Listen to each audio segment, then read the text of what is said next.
Welcome to the Sales for Nerds podcast. I'm Chief Nerd Ruben Swartz. If you feel more comfortable with SQL than sales calls, more at home writing test suites than proposals, more interested in crunching numbers than shaking hands, if you think networking should be about routers rather than cocktails with strangers, and if you're more interested in debating code editors than negotiating deals, but somehow you ended up responsible for some of those sales and marketing activities, this is the podcast for you. Hello, folks. I'm here with Laura Roeder, founder of MeetEdgar.com. She's been an entrepreneur for, the past decade or more? Yeah. She started LKR Social Media, created online courses, and turned some of that into a product, which I'm a big fan of, called MeetEdgar. We'll get into the full story in a little bit. And Laura and I are sitting down here in her very hip East Austin office. Which no one visits. So it's fun to have you in my office because our team is actually remote. I'm the only one in Austin, and my office is literally a tiny room that's just me, so it's like a special treat to have another human in my office today. There are bars on the windows. There is like a chicken processing plant down the street. We are in East Austin. It's a little bit worrisome, but we are here. We've got some Kim Crawford, New Zealand Sauvignon Blanc from 2006, and here we go. Cheers, Laura. It's great to have you on the show. So, looking back at your resume, and actually before we go back, we should get in the present and say I'm not entirely unbiased here because I'm a big fan of MeetEdgar. I'm a customer, and that's kind of how we got into this whole podcast because Laura called and asked how I liked everything, and I couldn't think of enough stuff to complain about. So I'm working harder on that. But going back to your college days, you have an advertising degree. How many kids grow up and think, I'd like to go study advertising? Not me, for one. I ended up studying advertising because I wanted to study graphic design. I'd gotten into design as a hobby in high school, and that's what I wanted to pursue, but I didn't want to go to art school, which normally if you want to pursue graphic design, you'll go to art school.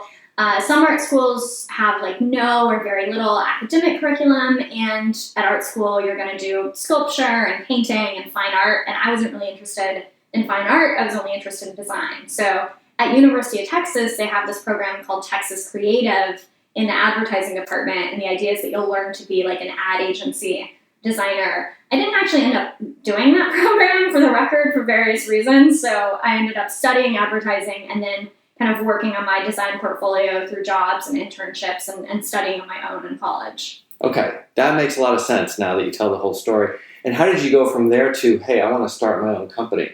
So when I graduated college, I moved to Chicago. I was working as a junior graphic designer at an agency, and I had a lot of reasons why I wanted to work for myself. I mean, one was definitely the freedom over my time and my schedule, right? When you see that person in the coffee shop in the middle of the day, and you're like, ooh, how did they get to do that? What's going on with them? I want to do that too. And I also was kind of bored being a designer. I think a great designer loves that they get to design all day. For me, I was also interested in the other stuff the agency did, the marketing strategy. So I thought, should I be an account executive? What should I do? And then I'm like, well, if I work for myself, I'll be doing kind of all the different sides of things. And how did that work out once you started doing your thing? It worked well. So when I quit, I was making $30,000 a year. It was my first job out of college. So in my first year of freelancing, I made $30,000. So that was, the big goal, to be able to make what I had made from my salary. And the next year I doubled it. The next year I made $60,000, which was my big goal. So yeah, I felt like I was doing pretty well. Now, how did you get clients? Because I think a lot of people love that notion of, I want to be free and I want to just do what I love, but oh crap, I have to do sales and marketing as well. It sounds like you did that successfully. Yeah, so like I mentioned, I was definitely interested in the sales and marketing side. I wasn't someone who was dreading having to do that, which I think is really common with freelancers. I think some designers will think like, I want to freelance so I can design all day, and then they realize, actually, if I want to design all day, you should get a job as a designer.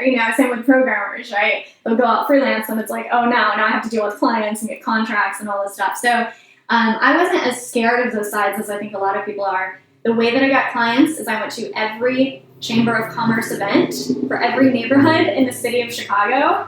So if any listeners lived in Chicago in 2007, 2008, and went to any of the chamber events, they definitely know me.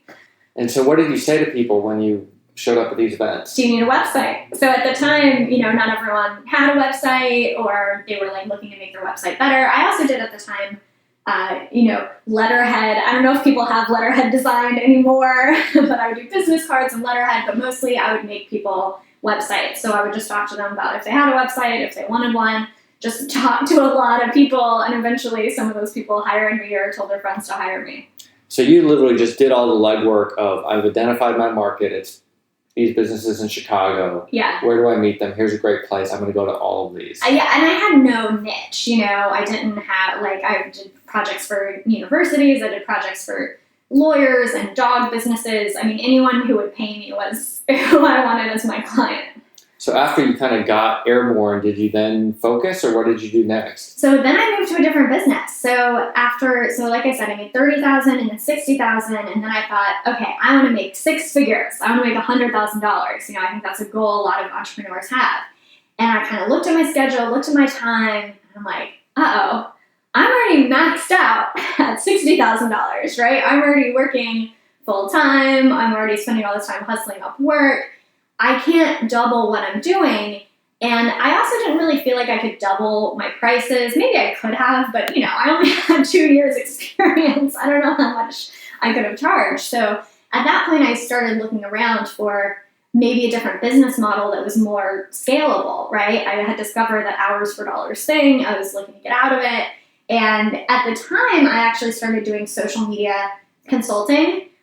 Because that was 2008, 2009, social media was a thing. My website clients were like, I've heard of Twitter. What do I do? How do I get on it? So people told me you could get paid for talking about Twitter. And I was like, sign me up, That sounds like a great job. So it was still hours for dollars when I started doing social media consulting, but I quickly discovered the whole world of online training where you could create an online course that taught people about social media marketing. Okay. So starting in 2009, that was my business. And so were you still doing the consulting as well? Or did you a little bit. I wasn't very good at getting the consulting clients. I was really good at selling the courses. I mean, I think, you and I talked pre-show about sales versus marketing. I've always naturally leaned toward the marketing side. So when I was doing consulting, I had to do sales, right? I had to get clients and walk them through the whole process and sign them. When I was doing courses, I was doing marketing on the internet, and that was just a better fit for me. So I actually found that to be a much easier business model for me. I think that's something that comes up in a lot of these interviews. A lot of nerdy people don't like doing sales. Mm-hmm. And so if they can avoid it and still actually make sales, that tends to be a good approach. The problem a lot of people have is they also hate marketing. Right. And so tell us a little bit about what you did for marketing this course that maybe people can glean some knowledge from. Yeah, I mean, so one, I was, of course, using what I was teaching, and I was doing social media marketing, even back then. So at that time, that was largely meeting people on Twitter. I still make friends on Twitter all the time. If there's someone that I want to meet, I will tweet them, we'll start emailing. Twitter's just a really great way to connect because you can still message people one-on-one, mm-hmm. Unlike Facebook, right, where you have to friend someone first. So I was on Twitter. I was also doing a lot of guest posting, submitting myself for opportunities. So in 2009, I had a panel at South by Southwest. And I had, just started this business. And at the time, it was a really big deal at the panel at South by Interactive. And I remember so many people said, you're so young and you're just starting out. How did you get your own panel? And I'm like, well, did you submit a panel to South by? And they're like, nope, didn't submit one. I'm like, well, that's step one. Yeah. There's so many opportunities like this. So or how did you get a guest post on this super popular blog? I'm like, well, did you submit a guest post? If you didn't, it's not going to happen. So I just did a lot of that, looking for where I could get visibility in front of my clients online. And at this point, did you have a niche, or was it just anybody who wanted social media? It was social media marketing, for mostly solo entrepreneurs, online businesses, a lot of service professionals and consultants and things like that. And then also other businesses that were selling courses, right? So I was doing online courses. So I had customers who were also doing online courses and then wanted to promote them via social media. So these are relatively small businesses. We're not talking about FedEx or McDonald's or something. I mean, we're talking about lots, mostly solopreneur, very small, yeah. And so that is a pretty strong niche. I mean, obviously you could get more niche within that, mm-hmm. but you've already identified a fairly narrow focus compared to just anybody with a Twitter account. Yeah. Like I didn't really do like local businesses. Also, the people who are going to find social media most valuable. I mean, obviously you can do local social with things like Yelp or like local SEO. Now we're sort of towing the line with social. But a business that's a consultant that can sell to anyone all over the world, it's much easier for them to be successful with like Facebook, Twitter, Pinterest, because they can collect money from people everywhere seeing this media. Right. And for your particular personal efforts, which social network was the best or most fruitful?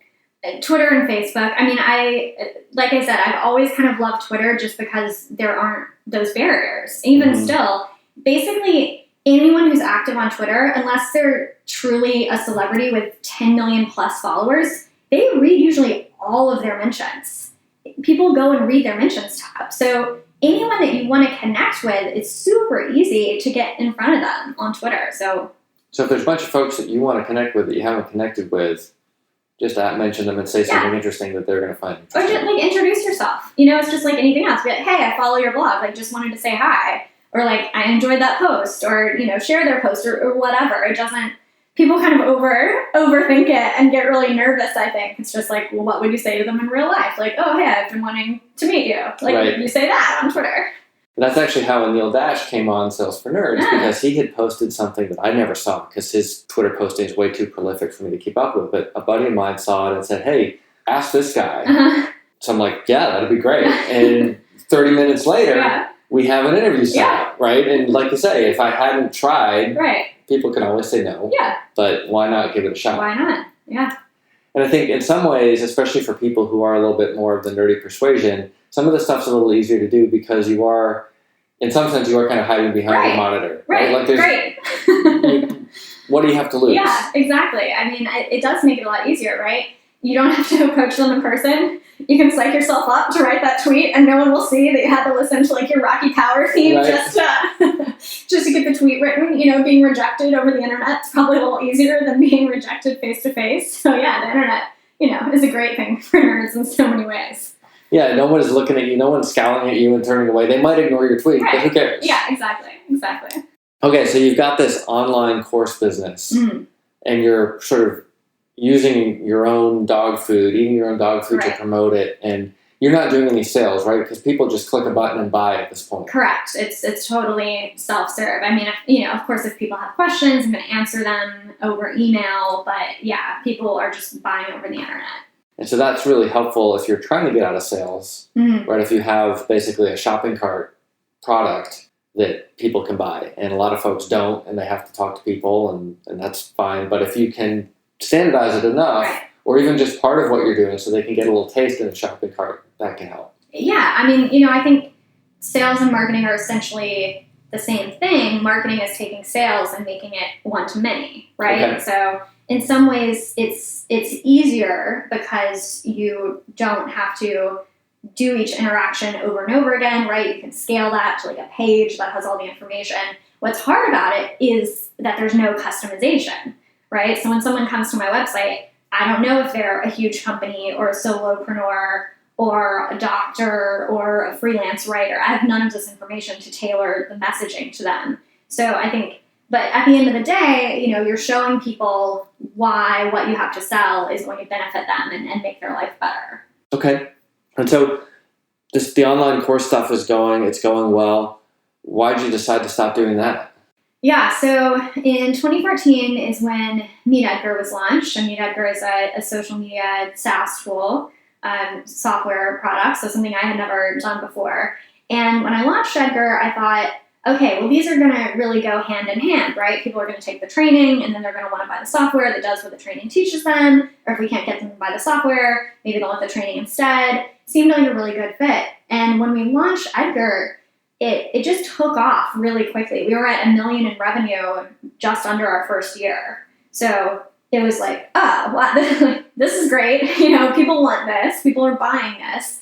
And at that point, I just kind of made the decision that I really liked the software model more than the training model, because my training business was all me. I was the face of it. I was the teacher. I was creating all the courses. So it was not a business that could ever be sold. It was not a business that I could really step away from for any significant amount of time. It was definitely me creating all the momentum in the business, where my software business, I'm not a software developer. So I know that I can't be the only one responsible for it working, right? If it breaks, I can't fix it. So I just found that the SaaS business model was a much better fit for the life that I wanted to have. So I just made the decision, okay, we'll continue the training until Edgar gets to a certain point where it can, fully support the team just off the Edgar revenues. And once it hit that point, we shut down LKR, the training business. So great story, wonderful success story. I think everyone's out there saying, gosh, I'd love it if I somehow stumbled into this $1 million product idea out of my consulting business. And you make it sound really easy. But go into a little bit more detail about what Edgar does and how the genesis of it. Yeah. So it did come directly from what I was teaching, which, I do think is a really interesting idea for all the consultants out there, that there could be software in the processes that you have already. So in my case, I kind of made this discovery. I mean, it's not a discovery, it's just out there, but the realization how few people see any update that you send out. So right now it's generally 5% or less of your audience on any social network sees any one update, Facebook update, Twitter update, whatever. So if 5% are seeing it, then 95% of the people that chose to follow you, not just the people on Twitter, are not seeing it. So that led me to the conclusion, why would you create original content multiple times a day for the rest of time? Why would you not create a body of work that you keep cycling through if so few people are seeing it? So I took this idea, and basically this is what I was teaching people to do manually. You would create a spreadsheet with all your content. You divide it up into different categories. You'd cycle through those categories. You had to copy and paste it all into your social media scheduling tool. So at that point, that would be what, a Hootsuite or something? A Hootsuite or a Buffer, So with those tools, they help you in the sense that you can schedule stuff ahead of time. You can send stuff to more than one social network, but you have to keep reloading them over and over again. Which, incidentally, is how I got into MeetEdgar, because I was like, this sucks. Right. Shouldn't there be a tool for this? Exactly. It just doesn't make a lot of sense to me. It's why would your tool not store your library? It's like if WordPress was we'll send the blog posts, but we ain't gonna keep them. That's up to you. That's kind of how a lot of these tools operate. Wouldn't it make more sense to have a library and then automate sending that library? So that's how Edgar was born, right out of what I was teaching people to do manually, and people were actually doing it. That's why I felt pretty confident that people would pay for software, because I saw how much success my clients were having managing their social with the system. So I'm like, wow, if they actually run the spreadsheet, because it was really time consuming, then why wouldn't they pay $50 to just have software do this whole thing for them? So basically they're paying a bunch of money for the course, and then they're investing a certain amount of time, which you can approximately quantify as hours and hours a week. Yeah. And they're seeing good success. They keep doing it because it's worthwhile. Exactly. And you're like, this looks like it's automatable. Yes. Yeah. That makes a lot of sense. So folks out there with giant spreadsheets, or whose clients have giant spreadsheets, there's always a business somewhere in a spreadsheet, right? And I've since learned that this is a software thing, that people say that if you have a spreadsheet, you could have a software product. If it's a spreadsheet, it can be software. It's funny, this is an aside that we don't have to go into details on, but I actually made the mistake of that with my software, where I realized that some people, they just need a freaking spreadsheet. Yeah. It's not scalable, it's not automatable. They just need a spreadsheet. But I think that makes a lot of sense. So how long did it take to actually get the first version of Edgar out the door? Or in the cloud, or whatever it is? So my husband, Chris, is a developer. So he's the one that built the initial version. And he's the one that kind of told me, you could build this. Because honestly, not being a software developer, I was like, is this impossible? Why don't the tools do this? It just seemed like such an obvious idea to me. And it did to, all the customers who were doing the training too. Why don't the tools do this? So I was just kind of complaining to Chris. I'm like, is this impossible to do? Why don't the tools do this? And he's like, no, it's not impossible. Of course, he said, I could build that in a weekend. Classic developer. Yeah. It took about 6 months. Okay. It was a long weekend? And it was the very longest weekend of his life. Yeah. So he worked on it part-time for 6 months is basically how long it took to build. But it wasn't like self-driving cars or getting to Mars. It was somewhere between that and a weekend. Right. It's just Ruby on Rails. You don't have to invent artificial intelligence. Yeah. Of course, every Ruby developer thinks that every product should at least deliver the beta in a weekend, Right. whether or not that's true. But 6 months is not a huge amount of time. Yeah, it was reasonable. Part-time. Right. At that. So, in one person. Yes. So, it wasn't a mammoth undertaking. And since then, you've added a lot to the product. Yes. But the core idea is still the same. Is that right? The core idea has remained the same. And honestly, the product has remained very similar, too. I mean, we've improved it, month over month, year over year. But we're kind of the philosophy, do that one thing really great instead of doing 100 things mediocre. So we've added on features that enhance the core capability, but we actually haven't added on any features that go in different directions because there's a lot you can do on social, right? You might want to connect with influencers. You might want to do customer service. You might want to monitor different hashtags or monitor for your brand, what they call social listening. We don't do any of that stuff. We're really great at keeping your social accounts full, repurposing your content. Okay. Now, for a lot of folks, I know from my customers and probably some of the conversations you've had with people, they want to be active on social. They want to be active on LinkedIn. They want to have content, and it's so overwhelming. And they feel like maybe they started blogging for 3 months and they didn't get anything, so they stopped. And then they're all pouty. Yeah. And I know that I've been in that situation myself, so I totally sympathize.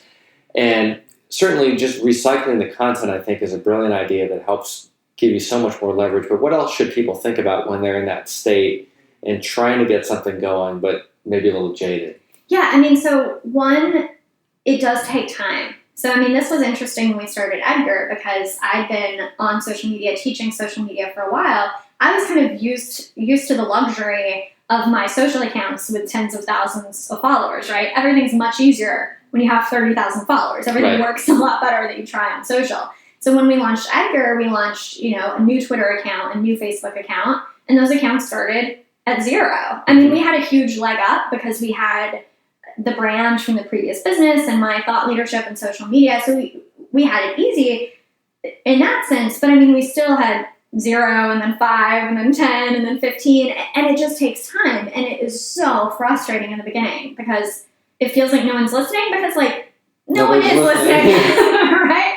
In that first little period, yeah, you're right. No one is listening. You have to build up a body of content. You have to build up that trust. And you also have to promote your stuff. I mean, thinking about the theme of sales for nerds, I think this is the biggest classic nerd mistake is the build it and they will come mentality, right? People do this with software. People do this with blog posts. They're like, well, I built a great piece of software. I wrote a great blog post. Shouldn't that be enough? And I mean, it just makes no sense, right? How do you expect anyone to discover the thing? So you have to think about not just creating the content, but how are you going to get people to see it? And that's where using Twitter, connecting with people who are active on social media and your customer base, just being thought you might want to check out this article, or just chatting with them, and then maybe they're going to check your stuff out. There's a certain amount of elbow grease to become connected to your community so you can start to get that visibility.